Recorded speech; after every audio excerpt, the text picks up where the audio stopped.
मैं रोटी लेने बाहर गया और पैदल वॉक करते चला गया, मूड में था पैदल जाने का। उसके बाद मैं देखता हूँ आगे लड़ाई हो रही है। मैं जाके देखता हूँ तो उधर लड़ाई हो रही थी, वो गिराने के कोई लोग नहीं थे। लेकिन मैंने लड़ाई छुड़वाने की कोशिश की। एक लड़के ने भाई फायर किए 3। मैंने उनसे कहा फायर ना करो, आपकी मेहरबानी, कोई टेरेस पे या छत पे खड़ा उसे ना लग जाए। आगे उसका बाप कहता है इससे भी फायर मार।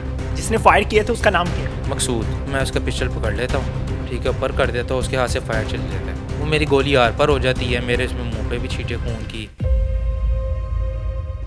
अस्सलाम वालेकुम, आप टीवी से मैं हूं फैसल खान सूरी। मेरे साथ महरोज मौजूद हैं। महरोज घर से बाहर काम के सिलसिले में निकलते हैं तो एक मोहल्ले में लड़ाई चल रही होती है। उस लड़ाई को रोकने के लिए हिम्मत करते हैं, उसमें अमल दखल करते हैं। तो जो फायर उन लड़ने वालों के दरमियान होना था वो फायर इनको लग जाता है। वो फायर लगे तकरीबन 4 माह गुजर चुके हैं। जिस शख्स ने फायर इनको मारा था ना ही तो वो गिरफ्तार हो सका और ना ही इनको अभी तक इंसाफ मिल सका। जो फायर इनके हाथ पे लगा था वो जख्म तो ठीक हो गया, लेकिन जो जख्म कानून ने इनको दिया वो शायद जिंदगी भर ये भूल ना पाए। इन्हीं से मुकम्मल वाकया जानने की कोशिश करते हैं। महरोज, मुझे बताइएगा कि मुकम्मल वाकया हुआ क्या, कहां पे जा रहे थे आप, किस तरह से फायर लगा? मुकम्मल वाक़या ये हमारे ना इलाके में, लाहौर में, ख़ास तौर पे सांदा रोड में ना, आप उधर जाके पता करिए, गैस का बड़ी किल्लत है गर्मियों में भी। 10 बजे के बाद गैस बिल्कुल चले जाती है। उधर गैस चली गई, मेरी फैमिली ने कहा कि इधर से ना बेटा रोटियां ले आएँ आप। मैं रोटियां लेने बाहर गया और पैदल वॉक करते चला गया, मूड में था पैदल जाने का, और वॉक करते आ रहा हूँ तो रोटियाँ मेरे हाथ में शॉपर। उसके बाद मैं देखता हूँ आगे लड़ाई हो रही है, ठीक है। वो लड़ाई हो रही है तो मैं ना, लड़ाई काफ़ी हंजूम था। मैंने कहा जाके देखता हूँ जिस घर के भाई लड़ाई हो रही है वो शरीफ घराना है, उनकी कभी आज तक हुई नहीं। मैं जाके देखता हूँ तो उधर लड़ाई हो रही थी, वो घराने का कोई लोग नहीं थे। लेकिन मैंने लड़ाई छुड़वाने की कोशिश की। जब देखा वो एक मेरा हमसाया था मोहल्लेदार, उसे पकड़ के मार रहे थे कुछ लड़के थे, ठीक है। और उसके अलावा पीछे मोहल्लेदार हैं, वो थे, वो मार रहे थे। मैंने उनसे छुड़वाने की कोशिश की। एक लड़के ने वाई फायर किए 3। मैंने उनसे कहा फायर ना करो, आपकी मेहरबानी, कोई टेरेस पे या छत पे खड़ा उसे ना लग जाए। आगे उसका बाप कहता है इससे भी फायर मार। जिसने फायर किए थे उसका नाम क्या है? मकसूद। अच्छा। जी। मकसूद वल्द इशफाक। ठीक है। जी। आगे बताइएगा, आगे क्या हुआ? उसके बाद उसे उसे फायर मार, वो मेरी तरफ पिस्टल करता है, ठीक है। तो मैं उसका पिस्टल पकड़ लेता हूँ, ठीक है, ऊपर कर देता हूँ, उसके हाथ से फायर चल जाता है, यानी कि फायर गोली चल जाती है। वो मेरी गोली आर पार हो जाती है, मेरे इसमें मुंह पे भी छींटे खून की, ठीक है। मुझे ऐसा लगता है कि मेरे मुंह पे लगा। जब मैं थोड़ा होश करता हूँ, देखता हूँ मैं, ठीक है, तो मेरे हाथ पे होता है खून। उस टाइम मैं घबरा के गिर जाता हूँ ज़मीन पर। उसके बाद में मोहल्लेदार मुझे उठाते हैं, कोई एक मोटरसाइकिल जिसकी, ये समझ लें फ़रिश्ता था मेरे लिए बन के आया, वो मुझे बाइक पे बिठाता है और मुझे मैं हॉस्पिटल ले जाता है। जी। उसके बाद मेरे अहले खाना में से कोई एक 15 पे कॉल करता है। उसके बाद 15 पे कॉल करते हैं, कुछ देर बाद पुलिस आ जाती है, यानी कि मेरे जाने के फ़ौरन बाद 15 पे कॉल हुई, पुलिस आ गई मौके पे। अदील भट्ट साहब और फराज चौकी इंचार्ज मौके पे आ गए अपनी नफरी के साथ। उधर आके खोल बरामद करते हैं, पार्टी को, दोनों पार्टी को करते हैं और थाने ले जाते हैं। थाने ले जाके वो 751 की रपट लिखते हैं। रपट के बाद उनसे कोई लेन देन होता है, मैंने जहाँ तक सुना देखा नहीं है। 1,60,000, वो जहाँ तक मुझे उनके साथ जो थे मोहल्लेदार, उन्होंने बताया कि 1,60,000 दिए इन्होंने फराज शौकीन चार। एसएचओ को नाम बता सकते हैं? अदील भट्ट साहब। जी।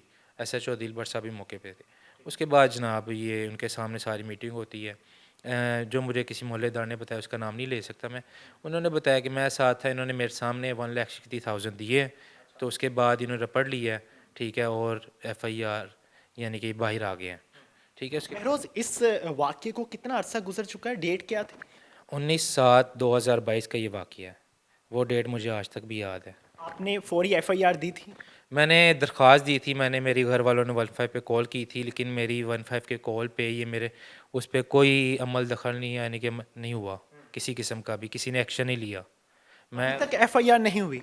अभी बस सिर्फ एफआईआर कोर्ट के आर्डर से, मैंने कोर्ट से रुजू किया जब मेरा हाथ थोड़ा सा सही हुआ है। मैं पहले दरख्वास्त देने के गया, दरख्वास्त तो पहले ऑलरेडी थी मेरी, उसके बाद फिर मैं गया, दरख्वास्त उन्होंने मार कर ली थी। उसके बाद कंप्यूटराइज की एक स्लिप दे दी थी मोहर लगा के, वो स्लिप मेरे पास आज तक पड़ी हुई है।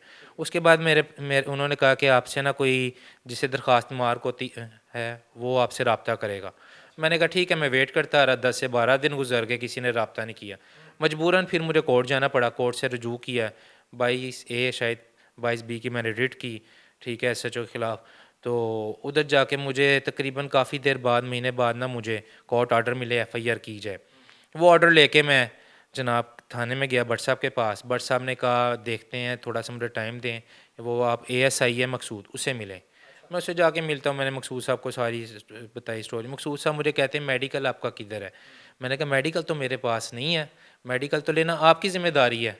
अब तो फायर भी मुझे लगा, मेडिकल भी मैं जाके करवाऊँ? ये कहाँ का कानून है? ठीक है, ये कहाँ का इंसाफ है? तो वो जनाब कहते हैं नहीं, इसमें मेडिकल ज़रूर है, ऐसे हम तो पर्चा नहीं देंगे। ठीक है, आप तो ऑर्डर तो ले हैं। मैंने कहा अदालत के ऑर्डर से आप इनकार करते हैं?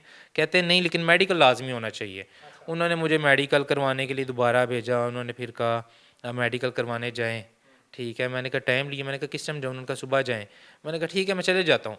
उसके बाद उन्होंने कहा एक सिपाही दें आप। ठीक है, सिपाही को ना पेट्रोल का खर्चा दे दिएगा, सुबह ही आपके साथ जाएगा। मैंने कहा मेडिकल के खर्चे क्या बात है, ये अब मेरे गोली भी लगी और ख़र्चा भी मैं दूँ। फिर मैंने कहा चलें ठीक है, वो जाते के आपका साथ मेडिकल हो जाता है? हो जाता है। मेडिकल लेकर जाते हैं पुलिस के सामने, तो फिर क्या रिएक्ट आता है? फिर पुलिस का क्या रिएक्ट आता है? फिर कहते हैं हम देते हैं, ये देते हैं, वो करते हैं, फलाना। फिर उन्होंने दूसरी पार्टी को, मुस्लिम पार्टी को कॉल करते हैं। ठीक है, और मुझे भी कॉल करते हैं और एसपी साहिबा के पास, हमारा शराजी के पास ले जाते हैं। ठीक है, ले जाते हैं। हमारा शराजी उस पर उनकी सुनती हैं। मेरे पास एक सीसीटीवी वीडियो है जिसमें, और ये हकीकतन वाक़या है, जिसमें मैं रोटियां लेके आ रहा हूँ और लड़ाई छुड़वाने चल जाता हूँ। मैं हमारा शराजी को दिखाता हूँ। उनके जो बाप है मोहम्मद इशफाक, वो हमारा शराजी को ना वर्गलाने की, यानी कि घुमाने की कोशिश करते हैं, घुमाने की। लेकिन वो मैडम नहीं उनकी बातों में आती। वो मैंने उन्हें प्रूफ दिखा देता हूँ, वो कहती बिल्कुल ठीक है ये। तो बहरहाल वो वो जो मैडम थी, वो मेरिट पे फ़ैसला करती। वो कहती पुलिस वाले को अपने ना एफआईआर दें। ठीक है, मैं मुतमिन होके चल जाता हूँ। जब मैं एफआईआर की उन्होंने कहता हूँ कॉपी कब मिल जाएगी? उन्होंने कहा 8 बजे आप कॉपी आके ले जाएँ। 8 बजे कॉपी नहीं मिलती मुझे। ठीक है, 10 या 10:30 बजे मुझे मैसेज आता है ये कानून की तरफ से कि आपकी एफआईआर दर्ज हो चुकी है, नंबर आता है। तो मैं तकरीबन 11 या 11:30 करीब ना एफआईआर की कॉपी लेने जाता हूँ। जब मैं एफआईआर की कॉपी लेने जाता हूँ तो एफआईआर की कॉपी पे लिखी होती है 337F5 दफ़ा। जहाँ तक कि मेरी जो बनती है ना, वो 324 बनती है। वो 324 नहीं लगाई। ठीक है, फायर के मुताबिक फायर इंजरी है, उसमें मेडिकल पे भी लिखा गया है। ठीक है, और फ्रैक्चर भी है। अभी तक मुलजिमान कहाँ पे? अभी तक उनके बस मुलजिमान ये है कि मैंने बड़ी स्ट्रगल करके, कोशिश करके उनके वालिद को पकड़वा दिया था। ठीक है, और वो जो दूसरा है वो मफरूर है, फ़रार है, मकसूद, जिसने आप पे फायर किया? जिसने मेरे पे फायर किया। रोज़ आप तरह तरह की कहानियाँ सुनते हैं, तो इस पे एक जुमला कहना चाहूँगा। जुल्म जुल्म, ना इंसाफ मिला, ना कानून नज़र आया, और ना ही हमको ये पता चला कि हम इस्लामी जमहूरिया पाकिस्तान में रहते हैं। सिर्फ और सिर्फ रिश्वत, पैसा, इन चीज़ों की अहमियत रह गई है। जहाँ पे हमारे एसएचओ हजरात अपने मोहल्लों में, अपने जो एरियाज़ होते हैं, वहाँ पे कानून नाफिज नहीं करवा सकते, वहाँ पे कानून अमल दरामद नहीं करवा सकते, तो फिर आपकी वर्दियाँ पहनने का फ़ायदा क्या होता है? अगर गरीब इंसान को, गरीब को इंसाफ ही नहीं मिल पाएगा या जुल्म बढ़ता जाएगा, तो फिर आपको सीटें देकर, आपको वर्दियां पहना के, आपके वर्दियों पे स्टार्स लगवा के फ़ायदा क्या है हमें? सिर्फ आपको इसलिए बिठाया जाता है कि आप रिश्वत लें, पैसे लें, खाएं और साइड पे हो जाएं, रिटायरमेंट हो तो फिर बस अय्याशियाँ करें।